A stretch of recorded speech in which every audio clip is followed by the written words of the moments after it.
Olá, bem-vindos. A ideia desta aula será condensar vários conteúdos da nossa disciplina de estatística de forma gráfica, usando um resumo gráfico. Com isso, eu pretendo usar então o mínimo possível de textos, talvez algumas outras fórmulas, e o que eu quero usar mesmo é a organização e o espaço dessa folha para tentar evidenciar relações entre os conteúdos que a gente vai apresentar agora. Então, eu vou começar com o tema central, que vou tentar deixar bem no centro da própria folha, para começar, né? E vamos aprender sobre 4 tipos diferentes de distribuições estatísticas. São elas: distribuição geométrica, distribuição de Pascal, que também o pessoal conhece como distribuição binomial negativa, distribuição binomial e distribuição de Poisson. Então vamos começar com o tema central, que seria o fato das 4 pertencerem a uma classe maior chamada Bernoulli Trials, em inglês, né? Que é processos de Bernoulli. Bernoulli em homenagem ao Jacob Bernoulli, né? Um matemático que estudou bastante estatística, e ele tem essa homenagem nesses processos onde envolvem situações em que o evento de saída vai ser, então, certo ou errado, falso, verdadeiro, sucesso ou falha. São só 2 categorias que podem ocorrer, né? Ou vai ser uma ou vai ser outra. Não importa tanto o rótulo que a gente vai dar nela, tá? Como rótulo, por exemplo, eu quero dizer que quando eu falar que eu obtive sucesso, pode ser um experimento que intrinsecamente seja ruim para mim, por exemplo, né? Sucesso aqui eu quero dizer apenas se for um evento do meu interesse ou não, e não que o evento em si é bom ou ruim. Então vamos lá. Bernoulli Trials tem essa característica, né? São processos de Bernoulli em português, que os resultados possíveis são sim ou não, falso ou verdadeiro. Eu vou colocar aqui, para simplificar, sucesso ou fracasso. Tá? Então esses são os resultados possíveis em um processo de Bernoulli, que é uma classe geral. Outra coisa que essa classe tem é que a probabilidade de sucesso de um evento, o próximo evento que eu vou fazer, então ainda não fiz, vou fazer, essa probabilidade somada com a probabilidade do fracasso desse evento, do meu interesse, vai dar 100%. Então, assim, são 2 eventos cujas probabilidades são mutuamente excludentes. Ou acontece um ou acontece o outro. E complementares, né? Outra coisa que classifica também, que caracteriza esses processos de Bernoulli, é o fato de que, eu vou até desenhar aqui para ficar um pouquinho mais diferenciado, né? Para dar uma gravação, uma retenção melhor. Eu vou tentar usar bastante desenho. Então, o desenho que eu bolei aqui, que eu vi nos livros para dizer que quando eu lanço um evento, agravo o resultado e faço de novo outro evento, eles têm que ser independentes. Então, um evento que aconteceu não pode de maneira alguma influenciar um evento futuro. Então, um símbolo gráfico para deixar isso gravado, eu vou colocar aqui, pode ser então esses 2 dados. Vou até colocar em vermelho, onde um dado caindo, ele não é amarrado ao outro, tá? Não tem nenhuma amarra entre eles. Então, assim, eu quero deixar claro que um evento não influencia no próximo. O que mais? Posso usar dados? Pode, mas desde que, para fazer o experimento Bernoulli em si, né? Posso usar dados desde que você esteja interessado aí em 2 categorias de resultados apenas. Por exemplo, par e ímpar, né? E não 1, 2, 3, 4 e 5, 6, porque já são aí mais categorias do que 2. A gente tem que tratar aqui agora de coisas que são distribuídas em 2 categorias finais de resposta. Né? Pronto, um clássico, né, dessa situação são aqueles lançamentos de moedinhas, né? Onde você tem uma moedinha e ela pode dar cara e coroa. Tá? Então, isso aqui é um típico experimento de Bernoulli. Você pode lançar várias moedinhas, né? E o sucesso ou fracasso vai ser sair cara e coroa, conforme você tiver maior interesse. Legal, então esse é o tema central nosso. Então eu vou até usar aqui algumas cores para deixar isso bem ilustrado, tá? Então todos as 4 distribuições que eu vou falar agora pertenceriam a essa classe. Vamos lá, então, saindo dessa classe, vamos falar sobre o primeiro que eu considerei mais fácil de mostrar, né? E se a gente entender bem, a gente vai avançando, mostrando a próxima diferença com a próxima distribuição estatística, e assim a gente vai enriquecendo cada vez mais a folha inteira, tá? Então vamos lá, primeira distribuição que vai sair daqui, talvez até eu vou pegar uma cor diferente, vou pegar então, até vou pegar um giz de cera. A que vai sair daqui vai ser uma distribuição chamada de distribuição geométrica.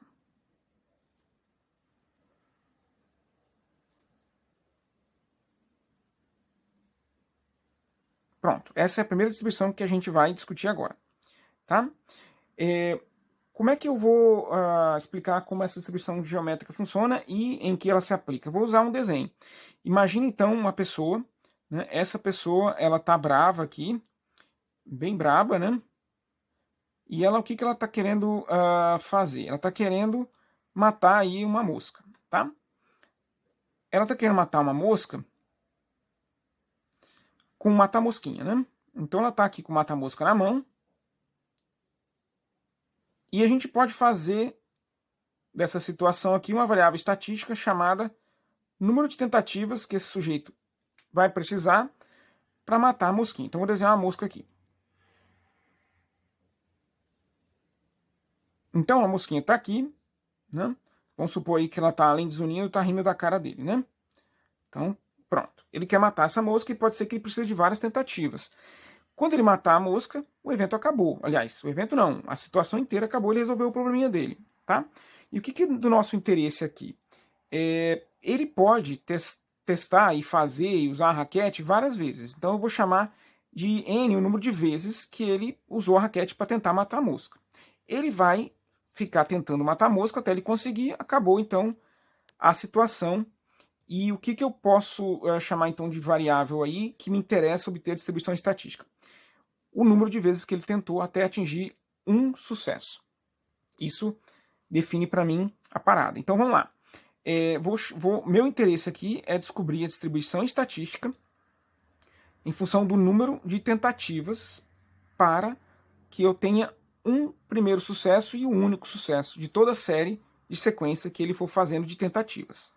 A fórmula que está atrás dessa situação aqui é a seguinte. Pronto, se ele vai tentar N vezes, eu sei que na última ele vai ter sucesso, porque é o que define quando a sequência inteira vai acabar. Então a última vai ter sucesso sim. Se a probabilidade, assim como todos no caso do Bernoulli, né, de ter um evento único, elementar, de sucesso é P de S, né, probabilidade de sucesso, e ela vai acontecer uma única vez, então eu já posso elevá-la aqui à potência 1, vezes a probabilidade de todas as outras n-1 tentativas que aconteceram antes do cara conseguir matar a mosca. Então, assim, eu posso escrever que a probabilidade de obter 10 tentativas até matar a mosca ela é dada pela probabilidade de sucesso uma vez multiplicada pela probabilidade de sucesso n-1 vez. Tá? Se ele tentou n tentativas, uma ele conseguiu, que vai ser sempre a última, atemporalmente vai ser sempre a última, né? Por exemplo, se ele vai dar 10 tentativas, é porque ele só conseguiu na 10ª. Se ele, por exemplo, matar de primeira, não tem sentido nenhum eu usar 10 como N. A situação acabou. Por isso que a fórmula acaba sendo exatamente essa, né? Como é que eu vou escrever em pouco texto aqui uma característica marcante dessa distribuição geométrica? Eu posso dizer assim, né, que há sempre um sucesso na mesma e única, na enésima tentativa, que vai ficar sempre no fim. Então, vamos escrever isso aqui, né? Eu posso dizer assim, há um sucesso no final de uma série de N tentativas e esse sucesso é único. tá? Ponto. Então isso aqui caracteriza bem essa distribuição geométrica. Vou até colocar aqui uma divisória. O que aconteceria então, numa situação um pouquinho mais infeliz para o sujeito, né? Se ele tivesse agora um mata-mosca, de novo, né? Só que agora a mosca foi lá e chamou as amiguinhas dela lá, encheu de mosca aqui. O que aconteceu? Eu vou ter então um turbilhão de moscas, de várias moscas, e ele não vai parar enquanto as moscas não morrerem. Então, vou colocar aqui, sei lá, né? Vou colocar algumas moscas. Elas estão aqui zunindo, né? Rindo da cara do sujeito. E o que eu posso dizer é que o número de mosquinhas que estão aqui será K vezes, né? Então tem K mosquinhas aí. Ele vai tentar matar todas elas. Só vai acabar quando matar todas elas. Quando matar todas as K moscas. Então, qual que é a primeira diferença entre esse caso e esse? Nesse caso, eu tinha uma única mosca. Então, a minha pergunta era, qual que é a probabilidade de matar essa única mosca de precisar de N tentativas para matar essa mosca, melhor dizendo. Aqui, eu já vou também precisar saber qual que é a probabilidade de eu matar, não uma, mas K moscas em N tentativas. Qual que é a probabilidade de eu precisar de N tentativas para matar K moscas? Nota que é um pouquinho mais geral do que esse caso, porque aqui eu tenho uma única mosca, né? Aqui eu tenho K, que pode ser 1, pode ser 2, pode ser 3, então esse caso abrange inclusive a distribuição geométrica. O nome dessa distribuição aqui é de distribuição de Pascal, né? Ficou conhecida porque ele estudou isso. Ou vocês também vão encontrar distribuição binomial negativa. Tá? E qual seria a fórmula para isso? Bom, vai ser um pouquinho mais complicada do que essa, né? E o que ela tem de semelhante? Pronto, a última tentativa vai ser sempre um sucesso. Concordam comigo? Então a última tentativa é quando ele matar a última mosca, sendo que ele já matou K menos 1, uma mosca. Então matou todas as demais, menos uma, aí ele vai matar uma mosca. Então, de novo, eu vou ter a seguinte situação. Probabilidade, né, de sucesso elevado. Só que agora ele vai matar K moscas. Então, todas as vezes que ele der sucesso, vai estar aqui, não é 1, é K. Ele precisou matar 3 moscas, foram 3 sucessos. Multiplicado por o que sobrar, né? Se ele precisou de muitas tentativas, K ele conseguiu, N menos K ele não conseguiu, ele fracassou. Então, por enquanto, está muito parecido com o fato de que aqui o K é geral, né? E aqui o K é 1. Agora, outra diferença que tem e que é importante é que aqui eu vou ter que pensar na seguinte situação. Ele matou K moscas. A última foi realmente um sucesso, mas as K menos uma moscas que ele matou aconteceram em situações, podem ter acontecido em diversas combinações diferentes. Como assim? Vamos supor que ele precisou de 5 tentativas para matar 2 moscas. Legal. A última mosca ele matou na última tentativa, senão não definiria aquela como última tentativa. Mas nas 4 tentativas anteriores, ele pode ter matado a primeira mosca na primeira tentativa, na segunda tentativa, na terceira tentativa, na quarta. E aí, então, eu tenho que computar isso nessa fórmula também. Como é que eu faço isso? Ela vai ficar um pouquinho, assim, olhando de cara ela parece complicada, né? Mas ela não é. É só vocês pensar o seguinte. Eu vou ter aqui combinação de n menos 1 elementos tomados k menos 1 elementos. Esse menos 1 está aqui em cima e embaixo porque você já sabe que nessa combinação aqui, o fato de uma mosca estar sendo morta no final, você já elimina essa combinação. Tanto o número de moscas que você vai tomar para ficar recolocando e rearranjando, assim como todas as moscas gerais. Então, uma delas você já sabe que a posição é fixa, né? Aqui, às vezes alguns alunos podem ter uma dúvida. Professor, se o senhor falou que a posição da mosca é importante, né? Por que aqui não é arranjo e sim combinação? Então eu decidi abrir um parêntese nessa hora e trazer para vocês uma outra folha, tá? essa outra folha, eu espero que vocês consigam ver.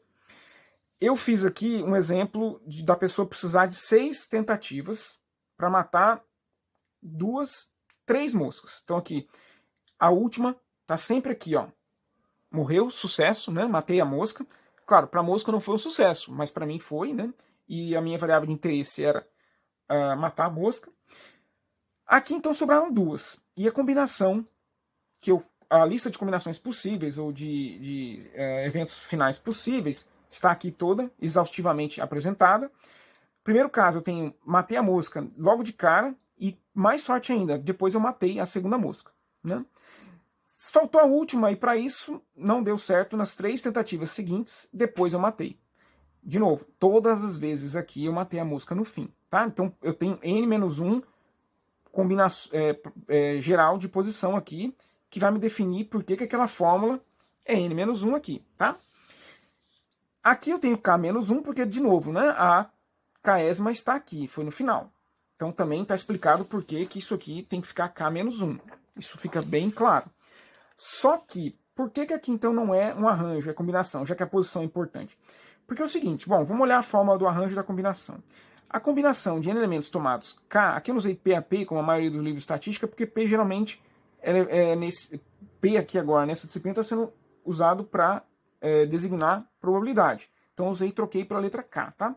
Então assim, combinação de n elementos tomados K a K elementos, a fórmula é essa, né? N fatorial dividido por K fatorial, multiplicado por n menos k fatorial.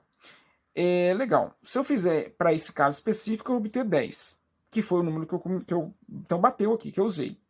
Por que eu não usei o de arranjo? Se eu usasse o de arranjo, eu ia obter 20. Né? Por quê? A diferença é qual? A diferença é que o arranjo, eu tenho aqui embaixo, eu não tenho aqui embaixo, né, essa divisão aqui. Que ela existe por quê? Para computar o número de permutações que eu posso fazer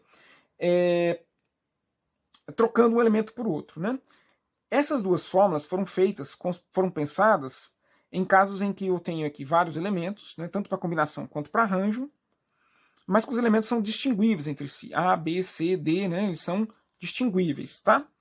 No caso da nossa matança de moscas aqui, não faz sentido eu achar que uma mosca é diferente da outra, né? Não faz sentido a ordem em que eu estou matando uma mosca ou dois, tem mosca A, mosca B, mosca C, né? Não importa aqui agora se é porque eu matei primeiro foi a A ou a B.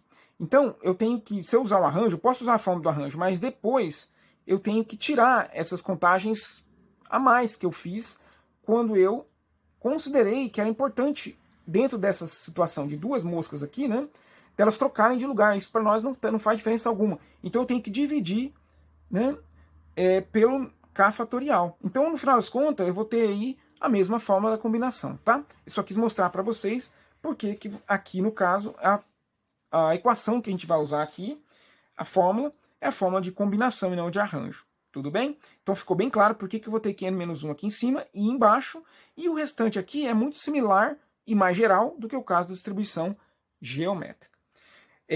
Acho que agora podemos pular aí para a próxima, para a terceira distribuição, que tem um pouquinho a ver com essa daqui, mas eu já vou ter uma mudança mais estrutural, que é a seguinte. A distribuição que eu vou falar agora é a distribuição binomial.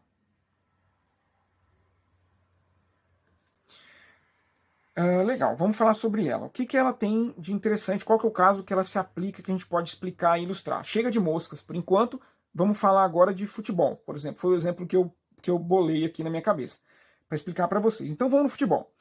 Na situação do futebol, a gente tem, vamos pensar na bateção de pênalti, tá? Então eu tenho aqui a trave, né? De novo, vou ter sucesso ou insucesso, se for gol ou não. O time que fez gol, claro, né? Então vamos lá. Aqui eu tenho a trave, a pessoa vai bater pênalti, então aqui eu tenho o goleirinho aqui, atento, de olho na bola, né? Com os braços abertos aqui, tentando pegar a bola, tentando ficar aí de olho na onde a bola vai, né? Então ele está aqui, super atento, esperando a bola ser chutada, tá? Legal, e quem vai chutar ela?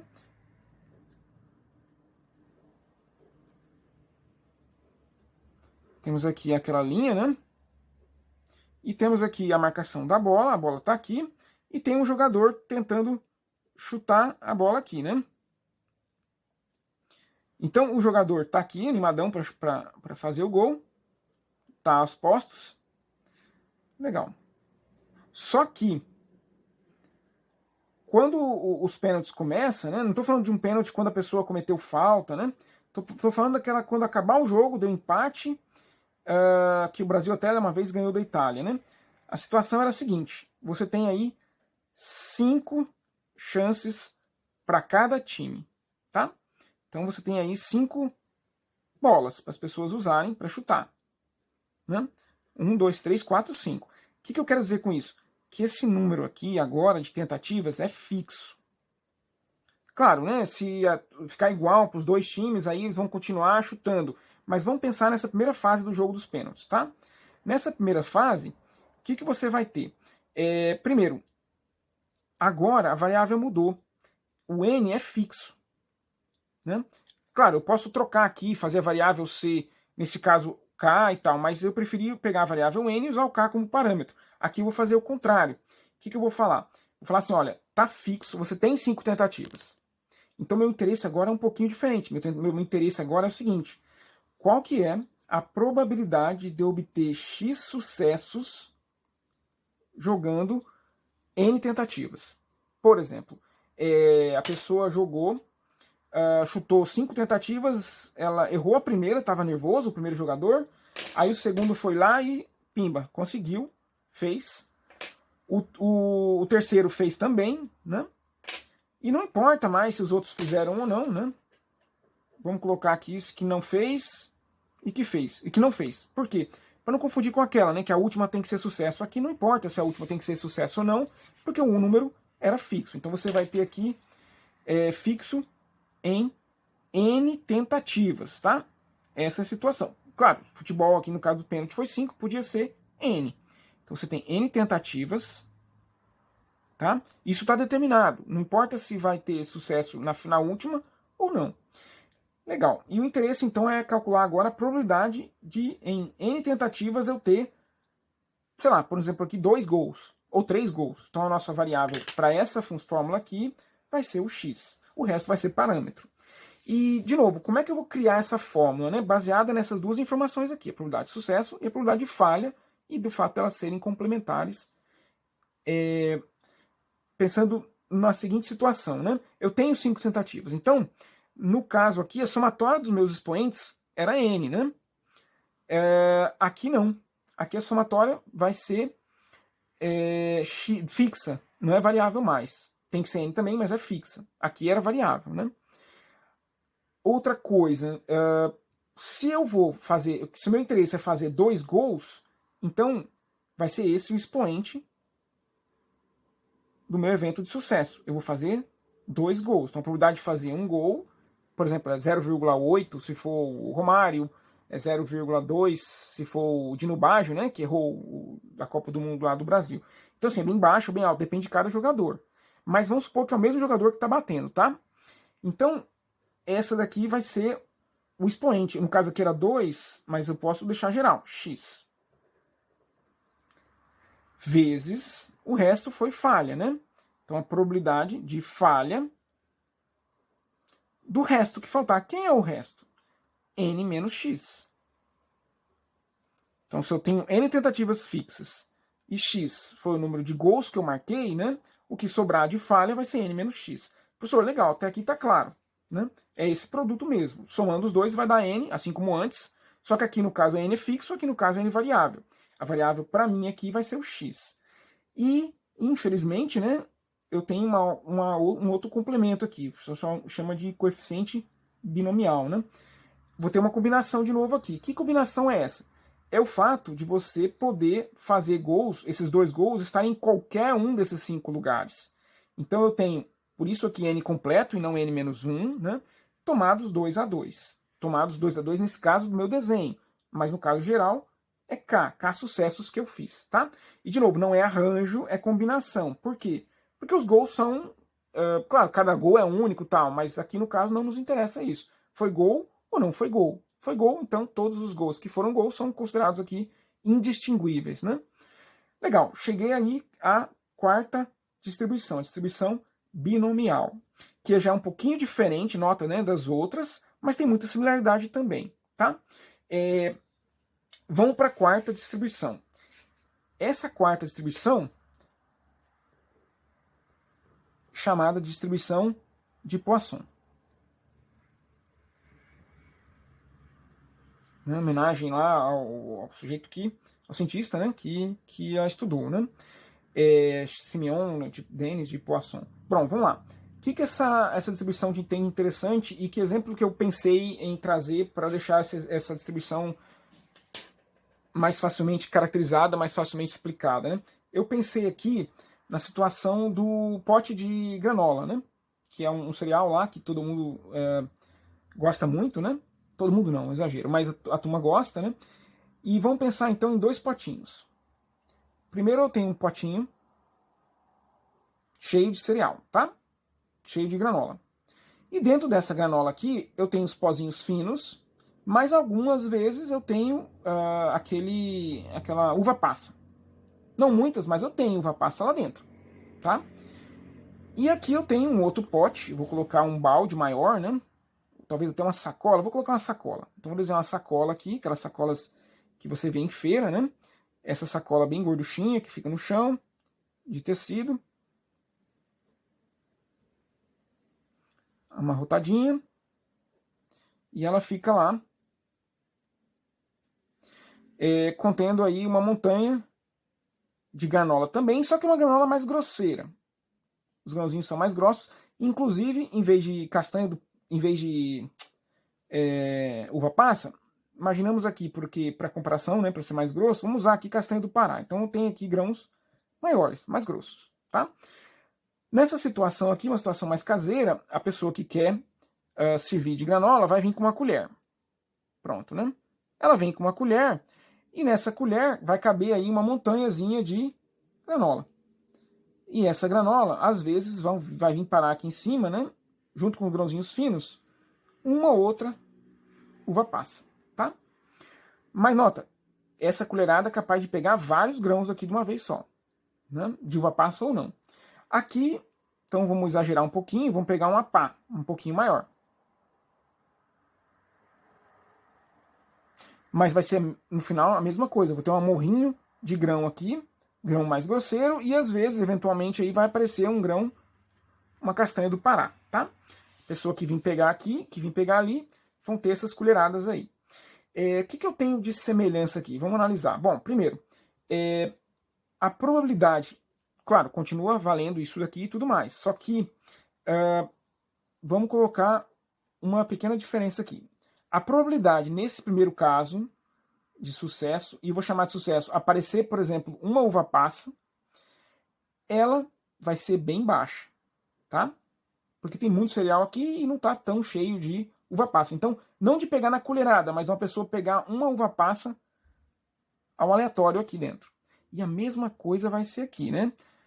A pessoa vir aqui aleatório e tirar uma castanha do Pará, tá?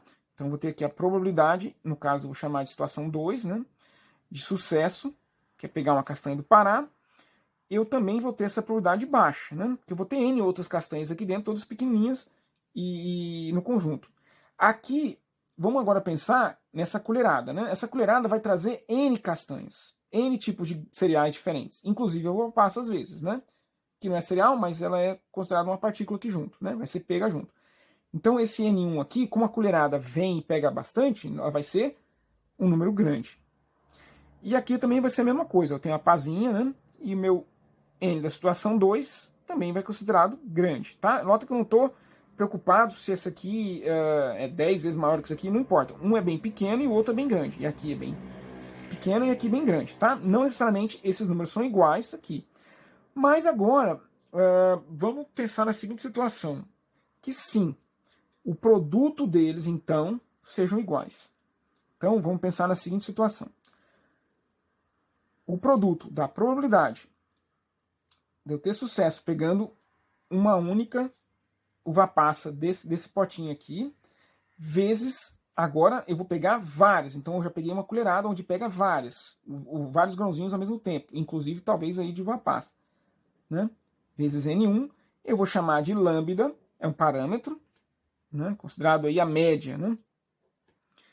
E vai ser igual no caso 2, que eu tenho a probabilidade de falha também baixa, mas multiplicado por um número grande aqui, 2. O que eu obtive aqui então? Uma igualdade, né? Vamos pensar na situação. Nesse caso em particular, apesar de eu ter diferenças peculiares aqui, né? Se acontecer isso, e se isso for pequeno e isso for grande, isso for pequeno e isso for grande, eu tenho aí uma quarta distribuição que dá resultados mais precisos do que a binomial normal, né? Onde a minha fórmula agora, tá? Ela é bem louca, ela é bem diferente, né? A fórmula para quê? Para descobrir, então, a probabilidade de eu obter uma uva passa dentro da colher, né? Ela é dada assim.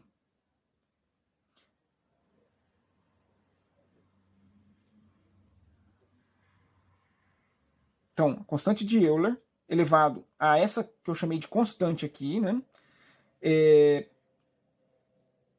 Vezes essa própria constante aqui embaixo, e ainda, por incrível que pareça, ainda falta mais, né? Dividido pelo fatorial de x. Pô, é uma forma maluca, sim, né? Uma forma bem diferente das outras e tal. Para chegar nela, né, é necessária identidade de cálculo aí, né? O Poisson usou limites e tal. Tem toda uma demonstração que quem sou eu aí para conseguir resumir assim, né, numa folha dessa daqui, mas em todos os casos a ideia que ele teve foi genial, porque olha só, né, eu tenho aqui agora constantes, isso aqui tudo, ó, isso aqui é uma constante, né, de Euler, isso aqui a gente admite como constante, e no final das contas a gente vai sobrar um parâmetro só, né? Então assim eu tenho uma fórmula poderosa para calcular, por exemplo,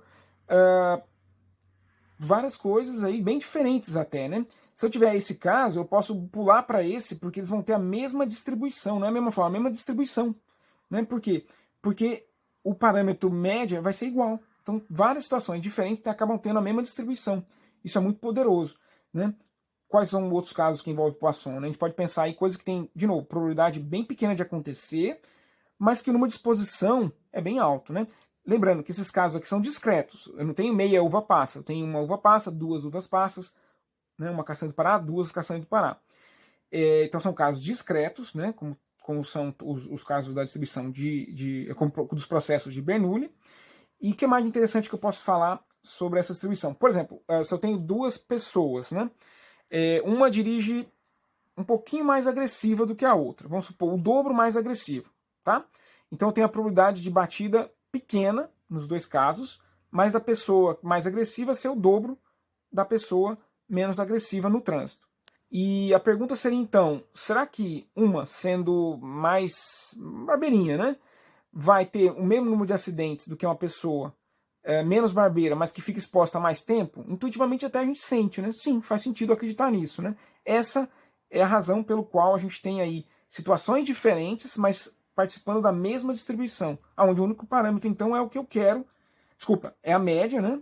E a única variável que eu tenho é o que eu quero mesmo, que é o x, né? Por exemplo, qual que é a probabilidade de uma pessoa que tem uma média de acidentes bem baixa, mas exposta a um ano, ter 2 acidentes por ano? Então, essa distribuição de Poisson, ela é vista como um caso específico da distribuição binomial. Eu passei daqui para cá, essa aqui é mais abrangente, né? Essa daqui só pode ser usada para casos onde eu tenho uma probabilidade muito pequena, um número muito baixo, 0,01, né?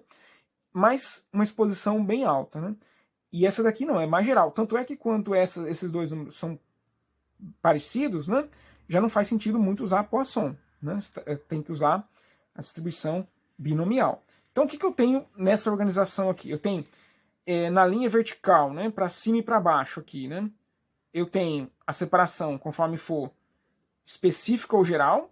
Então aqui eu tenho casos mais específicos, são formas específicas. São casos específicos do de baixo. Aqui eu tenho casos gerais. Né? E o que eu tenho aqui na linha leste-oeste, né? Na linha de cá. Para cá e para cá. Aqui, quem é a minha variável? Né? O que eu vario é o n de interesse. E enquanto aqui o n é fixo. Essa seria uma diferença desses dois lados aqui. Então aqui eu tenho variação no número de tentativas, né? Número de tentativas variáveis, né? No caso, variável. E aqui eu tenho fixas, né? Eu tenho o número de tentativas